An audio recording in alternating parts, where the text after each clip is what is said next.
Today we're going to learn how to make a haunted house.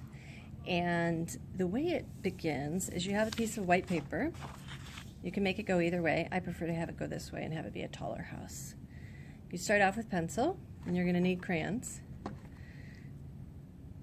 And I make a roof, and it's okay if the roof is a little off, a little longer on one side, because this is a haunted house, so it's a little bit crooked. The walls are going to kind of lean in this way, like that. Then I'm going to put a door. Okay, I'm going to put a window. This is where my window will be, and I'll put another window here.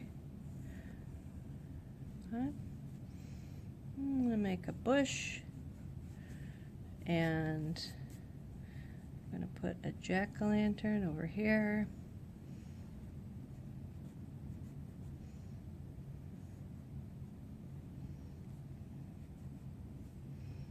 And I am going to put a chimney. We're not making a three-dimensional house, just a one-dimensional house. And I'm going to put a shape that looks, I'm going to do it real light. I'm going to do a shape that looks kind of like a ghost here. Okay?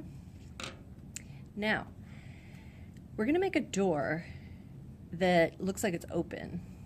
Okay? So the door, the way to make a door look like it's open is to draw a line that goes down on a diagonal, but not all the way to this. Then completely vertical like that. And then connect it here. And then we erase this line.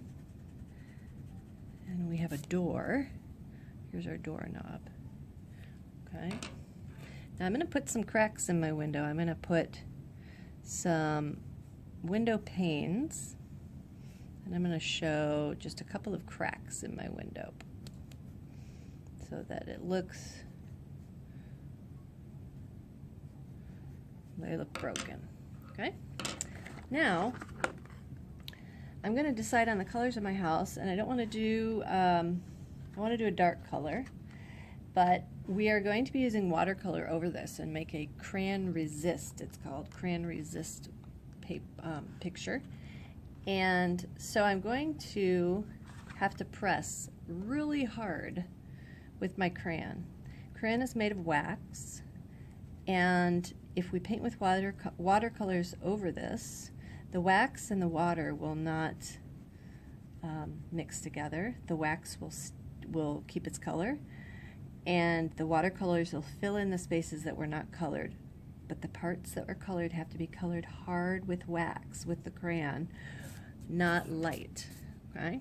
If they're not colored hard enough, everywhere where there's a little bit of white showing is going to end up getting paint in it. And you won't be able to see those parts. So I'm pressing really hard with my crayon. Now I'm going to color in the inside of the mouth here, because then it looks like the pumpkin is glowing. I'm also going to do some yellow here really hard so that it looks, this is going to look like light is on inside the house. Very important to press hard though, okay? And I'm going to show the light kind of streaming out of the house like this. Okay, onto the ground. Alright, now I have to decide on the color of my house, and I think that purple is kind of a color that goes well with, or a dark blue. Here, do I have purple? I'm going to use purple, real dark purple. And it's okay if there's a little bit of white shining through, but not a lot. You have to press really hard. Your hand's going to get tired. Okay, I'm going to cover that whole house with that. I might even outline it with black, like this. And I might outline all of my parts with black so they really show up. Okay. My cracks in my windows, I want them to show up. Okay. If I want light on inside the house, I might have yellow behind that crack.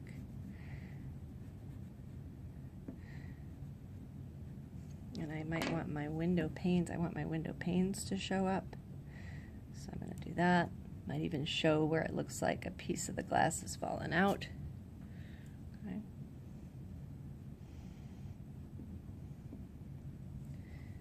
My ghost is going to be white. It's difficult to color with white crayon because you can't see where you've colored.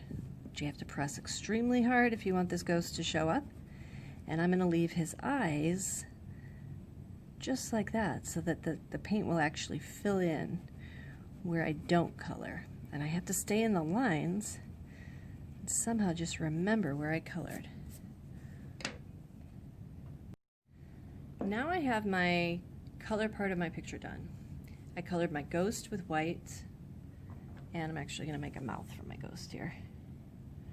Alright, colored my ghost with white. I pressed really hard everywhere with my crayon. Really important that that happens. I have outlined a lot of what I did so that it really shows up well. I did my grass, and it goes a little bit behind my house so that it looks like it's deep. It doesn't look like the house is floating on it. Did a jack-o'-lantern. I did the light through my house, colored my whole house purple. I even did some smoke in my chimney. Okay?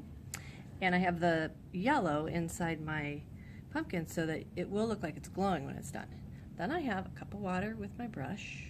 Watercolor brush. Watercolor brushes have bristles that are nice and smooth. They're not plasticky. And my watercolor paints.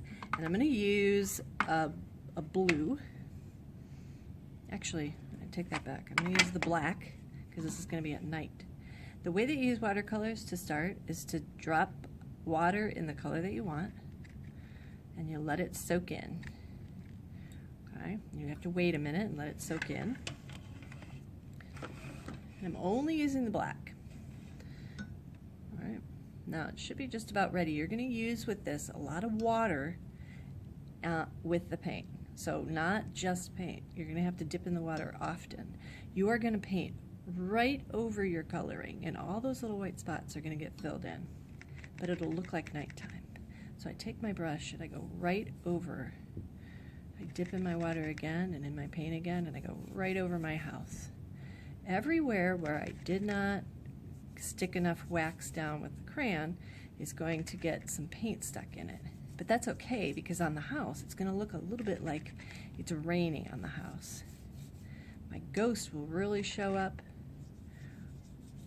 See how that white crayon the paint can't go through the wax. So it kind of looks like a stormy night. I don't have to go right to the edge of my paper. It makes it look like a little bit spooky if I don't. Go right over my jack-o'-lantern, right over my grass. And notice I keep dipping in my paint or my water. I keep dipping in my water, and I keep dipping in my paint, and I'm going back and forth with both. Okay? All over my picture. Probably should have made my smoke a different color because it's exactly the same color as my paint. So it didn't really show up very well. All right. You don't want to get it too wet because it'll start to tear. So once you've covered all the spaces, you're done. Right? When your picture's finished, always with art when your picture's finished, with a pencil, down in this corner, not real big up at the top, down in this corner, you sign your name so that somebody'd have to search for it. And that's it. You've got a spooky house to decorate your house for Halloween. Happy Halloween!